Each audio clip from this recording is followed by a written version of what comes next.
Boa noite, irmãos, graça e paz. Eu gostaria de ler com vocês um texto que está na carta de Paulo aos Filipenses, capítulo 1.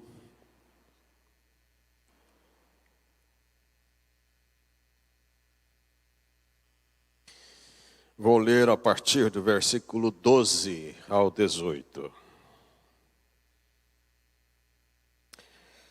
Paulo escreve dizendo aos Filipenses: quero ainda, irmãos, cientificar-vos de que as coisas que me aconteceram têm antes contribuído para o progresso do Evangelho, de maneira que as minhas cadeias em Cristo se tornaram conhecidas de toda a guarda pretoriana e de todos os demais. E a maioria dos irmãos, estimulados no Senhor por minhas algemas, ousam falar com mais desassombro a palavra de Deus. Alguns efetivamente proclamam a Cristo por inveja e porfia, outros, porém, o fazem de boa vontade. Estes, por amor, sabendo que estou incumbido da defesa do Evangelho, aqueles, contudo, pregam a Cristo por discórdia, insinceramente, julgando suscitar tribulação às minhas cadeias. Todavia, que importa?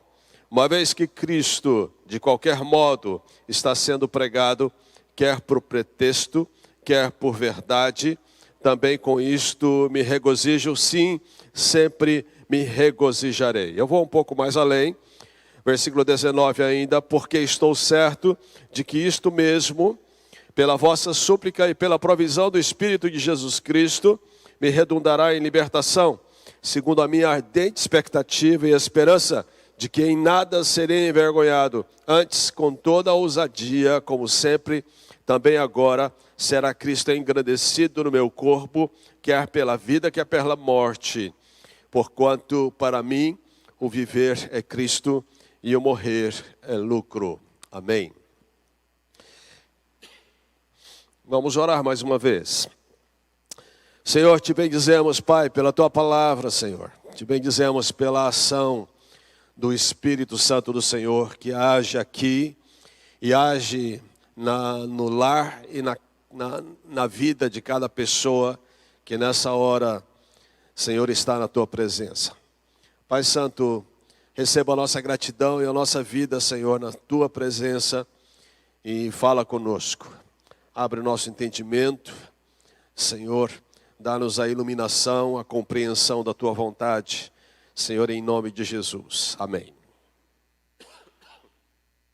Deixa eu abrir aqui um copo.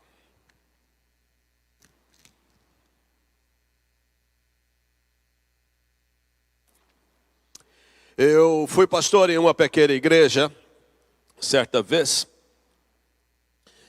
e em um culto dominical, culto em ação de graças pelo aniversário da cidade,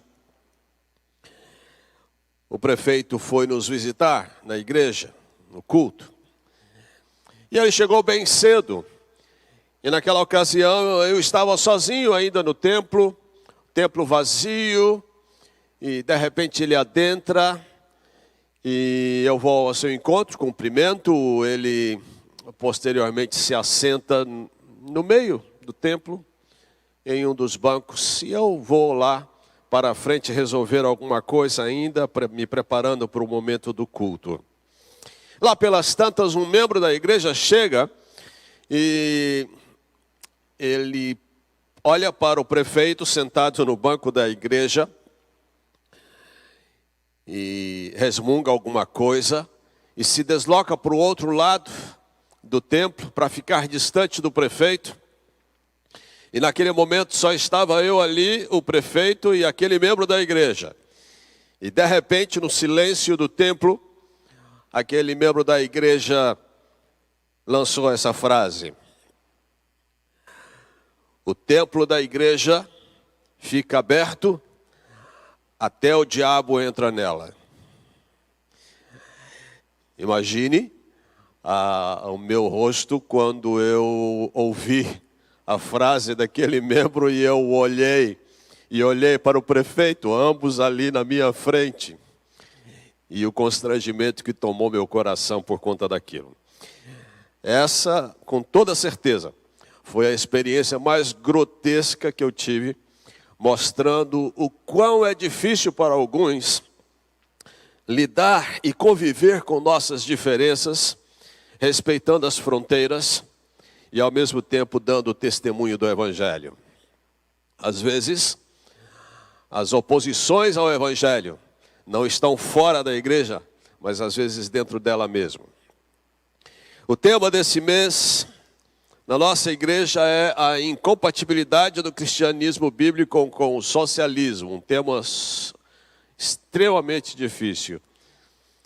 E eu, orando e pensando acerca disso, fui conduzido para esse texto. E eu queria pensar acerca do que Paulo nos fala nesse texto em relação a esse tema, né, que foi me compartilhado como desejo para a vida da igreja nesse mês. A igreja de Filipos nasce no início da segunda viagem missionária de Paulo com Silas, após a visão que ele teve ali em Troade de um varão macedônio dizendo: passa a Macedônia e ajuda-nos. Paulo então vai de encontro a Filipos, e a igreja nasce em Filipos em meio a oposições, com Paulo e Silas sendo presos e açoitados logo após a conversão de Lídia e a libertação daquela jovem adivinhadora, e que trouxe incômodo àqueles que lucravam com ela. Ali em Filipos, Paulo e Silas sofrem extremamente. Eles são açoitados, são presos, colocados no calabouço. Mas ainda assim a fé e a alegria no coração de Paulo em servir a Deus, bem como no coração de Silas, transcende tudo o que eles estão passando, e a Bíblia nos diz que à meia-noite eles estão ali louvando a Deus. Quando então há um terremoto, as cadeias se rompem e na sequência acontece a conversão do carcereiro e de toda a sua família, uma vez sendo batizados posteriormente. Paulo estabelece uma conexão muito íntima com a igreja de Filipos. Paulo agradece o apoio dos irmãos de Filipos e conta do progresso do Evangelho, mesmo estando ele em condições difíceis em Roma, uma vez que ele ali estava preso por ordem de César e aguardava o seu julgamento. Com Paulo, aprendemos que o progresso do Evangelho acontece apesar de qualquer coisa. O progresso do Evangelho acontece apesar das oposições. Versículo 12 e 13, Paulo diz a Filipos: quero ainda, irmãos, cientificar-vos de que as coisas que me aconteceram têm antes contribuído para o progresso do Evangelho, de maneira que as minhas cadeias em Cristo se tornaram conhecidas de toda a guarda pretoriana e de todos os demais. Paulo comenta que seu sofrimento contribuía para o progresso do Evangelho, uma vez que a guarda pretoriana que servia a César, imperador romano, de alguma forma estava sendo atingida e sua vida estava servindo de estímulo à igreja para anunciar o Evangelho com ousadia. O Evangelho, meus irmãos, sempre teve oposições. A princípio com os religiosos em Israel, depois com as religiões pagãs e o mundo político do Império Romano. Já nos primeiros séculos,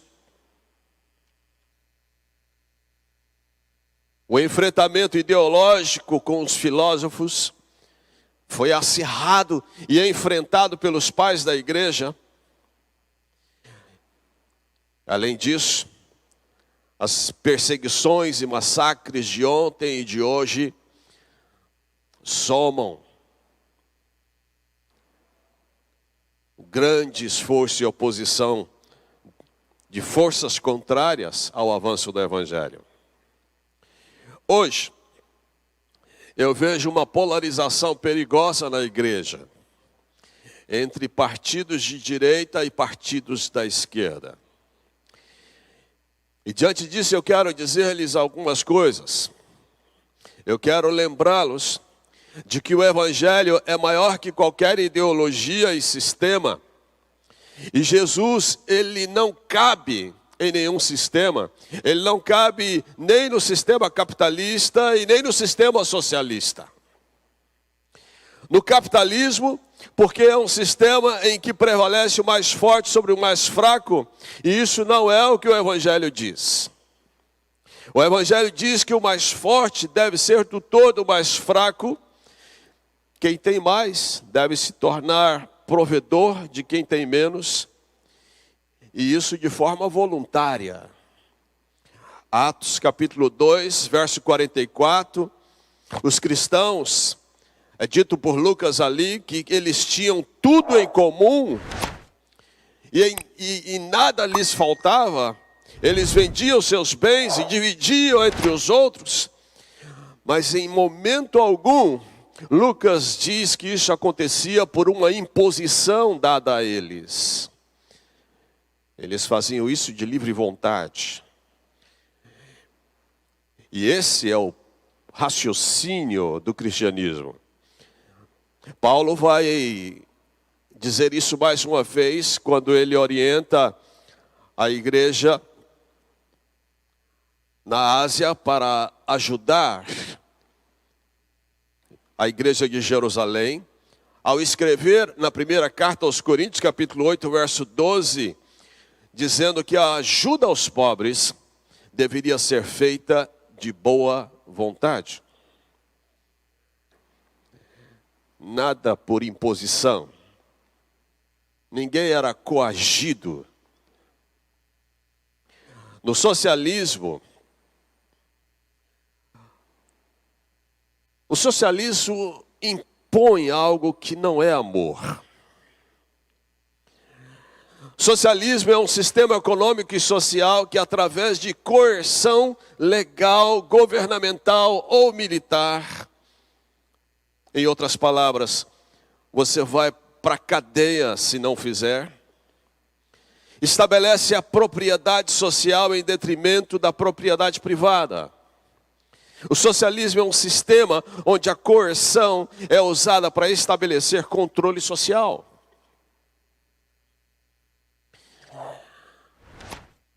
Ambos os sistemas não cabem no Evangelho. O Evangelho é maior que os dois. Enquanto cristãos bíblicos, o que mais nos afasta, no entanto, do socialismo como sistema, são duas coisas que para mim pesam mais. Uma é a liberdade, e duas é o direito à propriedade privada. John Piper, pensador cristão, diz assim: no Evangelho bíblico, tudo se dá sem coerção. E toda a Bíblia, tanto o Novo quanto o Antigo Testamento, assume tanto a legitimidade quanto a necessidade da propriedade privada.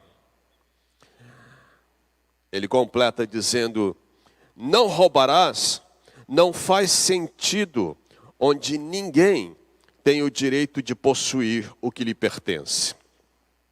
Sim, porque no socialismo ninguém é dono de nada. O Estado é dono de tudo. E é por pensar assim que isso também contribui para que o cristianismo seja perseguido em países totalitários. Porque o raciocínio do cristianismo e do evangelho é contrário ao raciocínio e teses marxistas, bem como socialistas. No entanto, a igreja precisa permanecer fiel e firme sob qualquer sistema, servindo e anunciando o evangelho que liberta. Nós devemos nos lembrar sempre que o evangelho está acima e além dos sistemas políticos, e o alvo do evangelho é o homem. O progresso do evangelho acontece apesar das oposições, sejam elas ideológicas, sejam elas políticas. O progresso do evangelho acontece através do dinamismo da evangelização.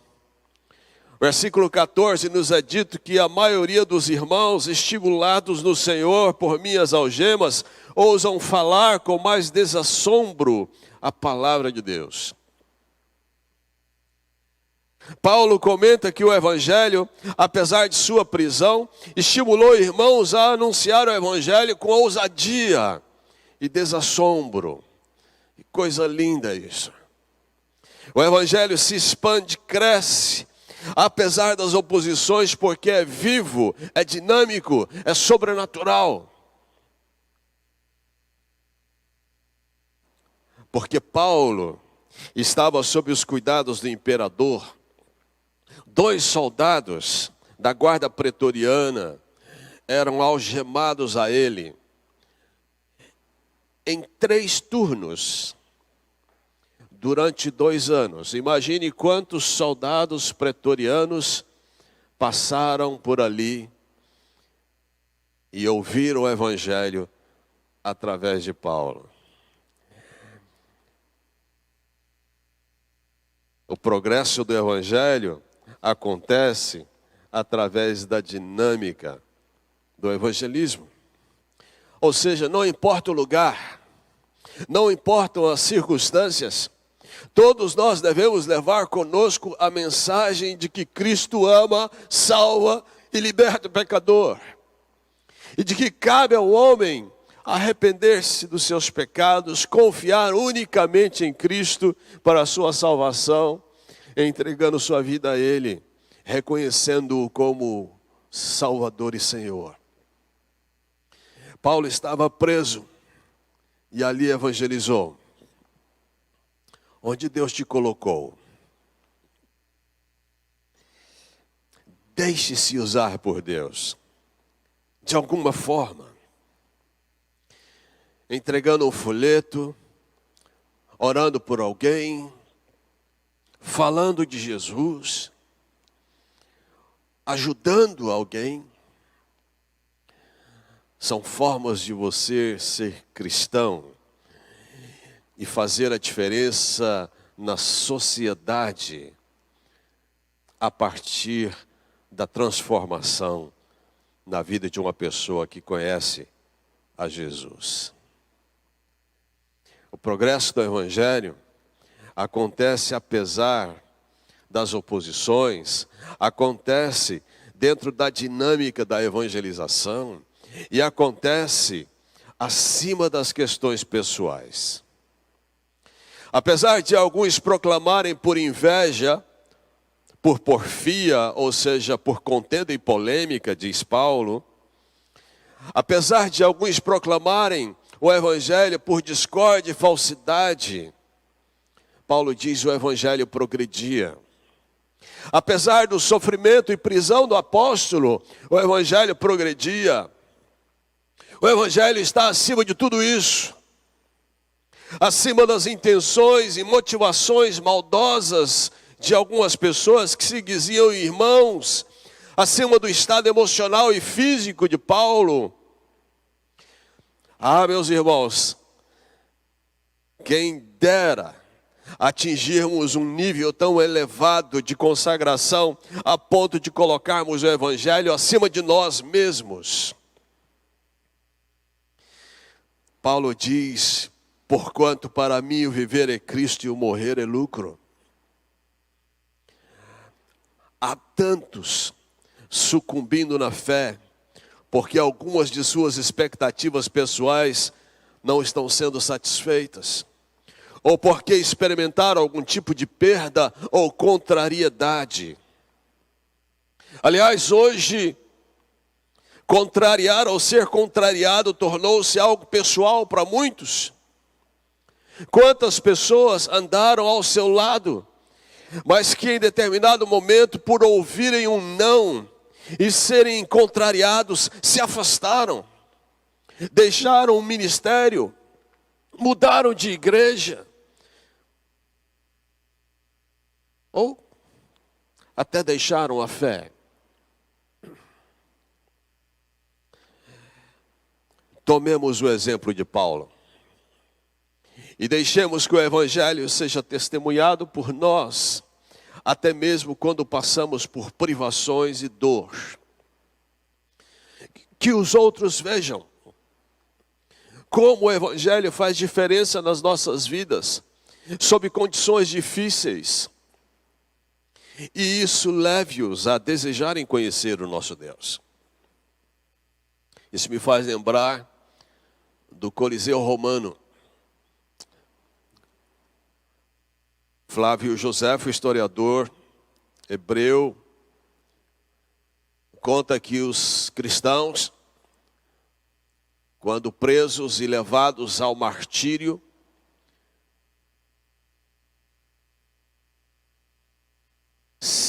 se ajuntavam nos espetáculos e, ao serem atacados por feras famintas, cantavam louvores a Deus. A forma como aqueles cristãos morriam e enfrentavam a morte deixava os espectadores silenciosos. Como era possível? A igreja sempre enfrentou oposições e progrediu. Vivemos dias difíceis. Não nos deixemos dividir por ideologias políticas.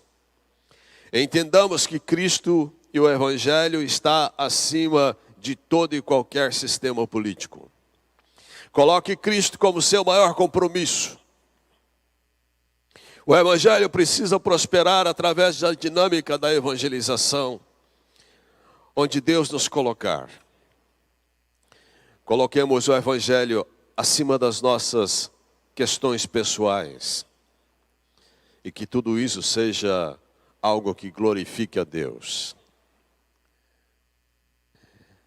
Não sigamos o exemplo daquele irmão que, ao olhar o prefeito, o amaldiçoou, mas sejamos aqueles capazes de conviver com as diferenças e fazermos diferença para a glória de Deus. Que Deus te abençoe e que Deus ajude a você e a mim a seguirmos em frente, discernindo à luz da palavra de Deus o que serve para nós e aquilo que não serve. Que Deus nos abençoe e abençoe a igreja a prosperar na sua missão de levar o Evangelho. Amém. Vamos orar mais uma vez. Quero orar por você. Senhor, obrigado pela tua palavra. Obrigado, Pai, porque o Senhor cuida de nós. Obrigado porque em todos os enfrentamentos na história da igreja, a vitória sempre foi da igreja. O Senhor sempre preservou pessoas fiéis ao Senhor. Pai, orienta as nossas vidas, dá-nos o discernimento e a sensibilidade para olharmos para além do que os nossos olhos físicos enxergam. Eu oro para que o Senhor abençoe a igreja. Oro para que o Senhor continue a fazer próspero a obra do teu povo. E que a dinâmica do evangelismo seja algo intenso nesses dias. em que vivemos. Fortaleça o nosso espírito. Dá-nos, ó Deus, o vigor de uma fé inabalável. Dá-nos a alegria no espírito para enfrentarmos os embates da vida com disposição e fé. Abençoa-nos, ó Deus, e usa o testemunho de cada um dos teus filhos para incomodar o mundo das trevas, bem como para levar luz a ela. Em nome de Jesus. Amém.